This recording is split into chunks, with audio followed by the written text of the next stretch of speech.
They chained my wrists like I was nothing more than livestock, and the man auctioning me off never once guessed the truth I carried quietly behind my eyes that scorching afternoon in 1878 Arizona territory. You wouldn't believe how quickly a human life can be reduced to a number, a price shouted over dust and sweat, while strangers stare as if they're judging the worth of a horse instead of a soul. I remember the heat pressing down like judgment from the sky, the kind that makes your thoughts slow but your fear sharper, and I knew right then something terrible was about to unfold. Now listen closely, because if you think this is just another Wild West tale, you're wrong, and what happened next changed not only my fate but his as well. The man who bought me thought he was getting a broken woman, someone desperate and defeated, someone who would never challenge his authority or question his decisions.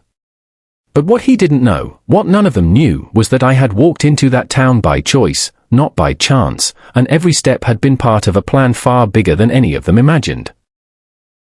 So stay with me, because this story isn't just about survival, it's about secrets, power, and the moment everything turned in a way no one saw coming.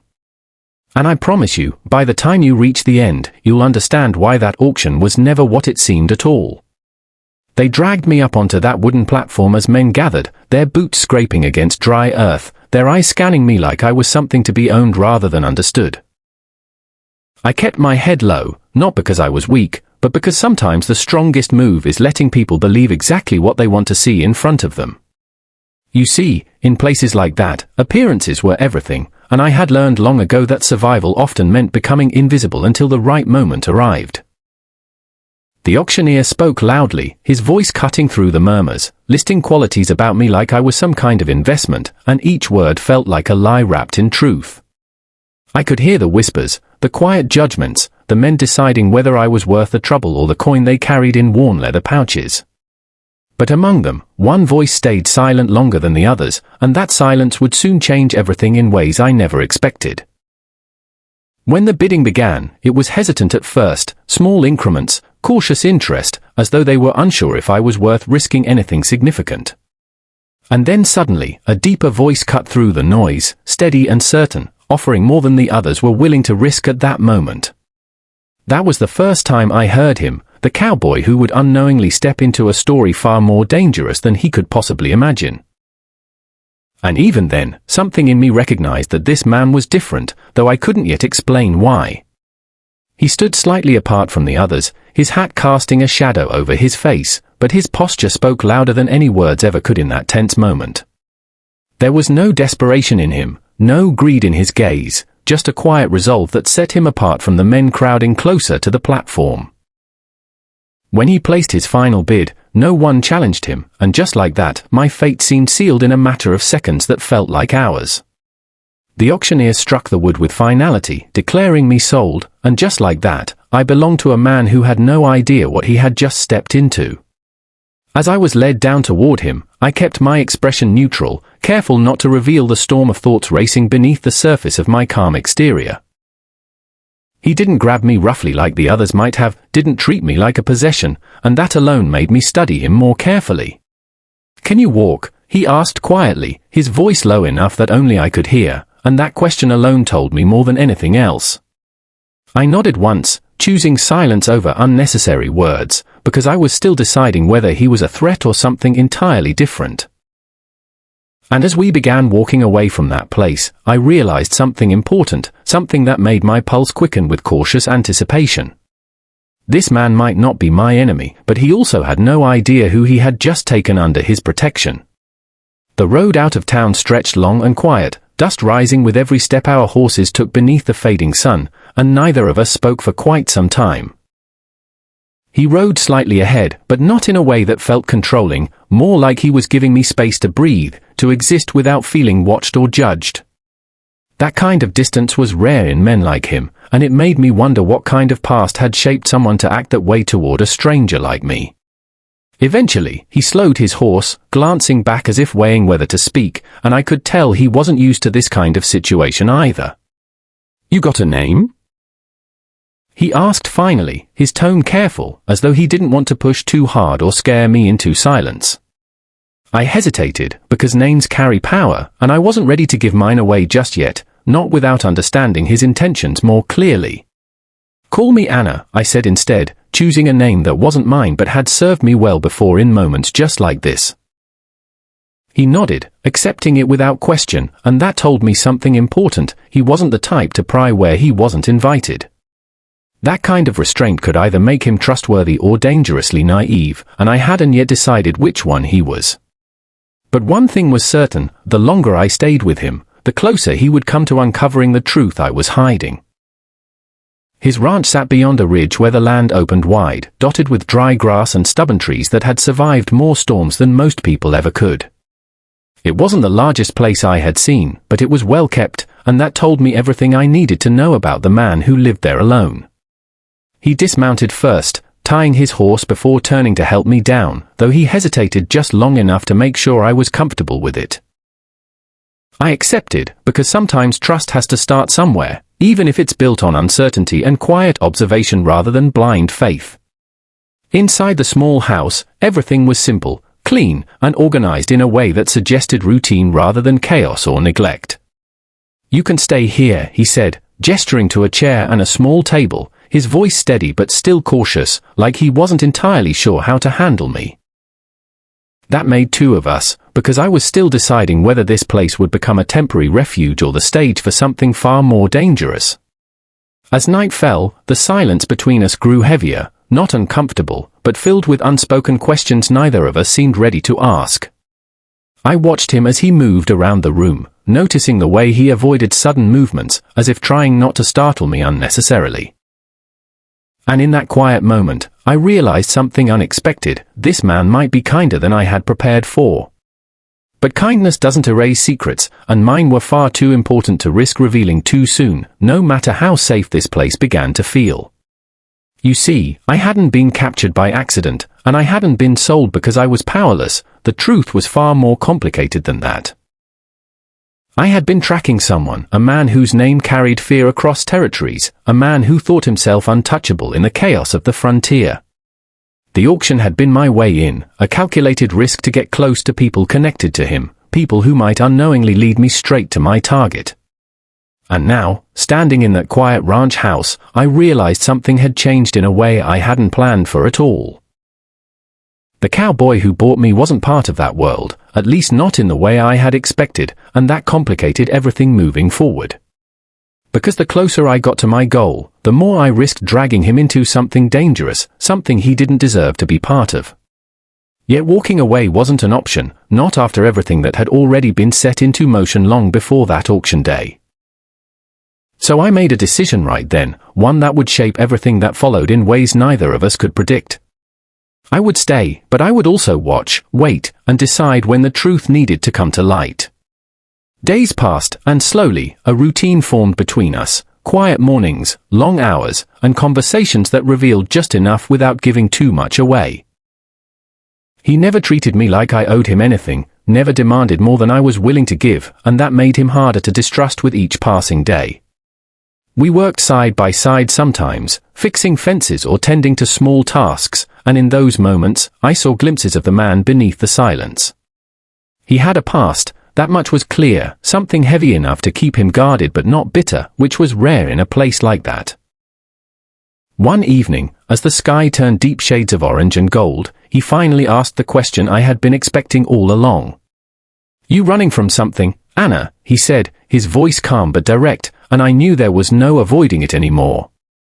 I met his gaze, weighing my options carefully, because this was the moment where everything could either fall apart or shift into something entirely new.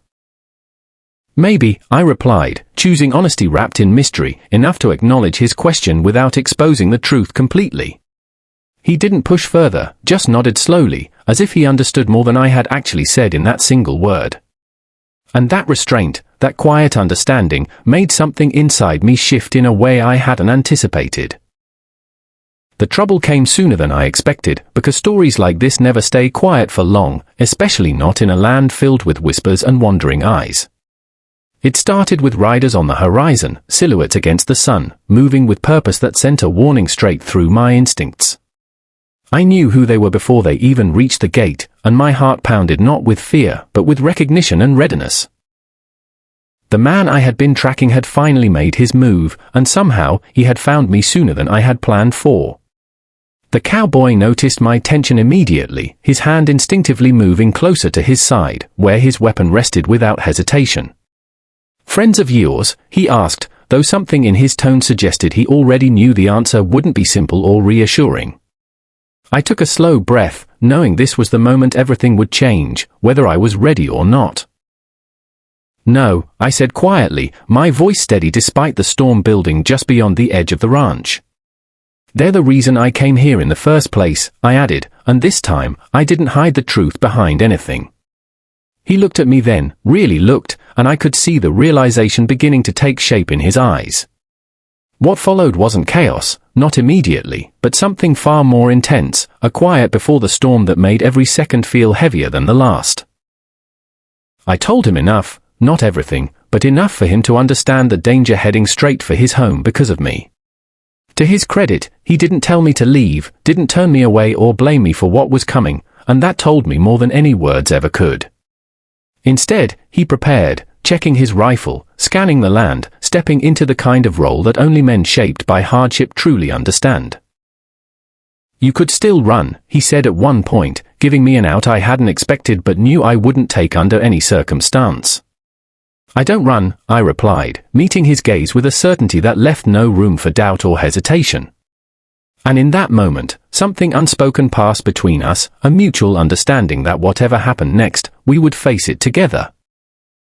The riders drew closer, their presence no longer distant but immediate, their intentions written clearly in the way they approached.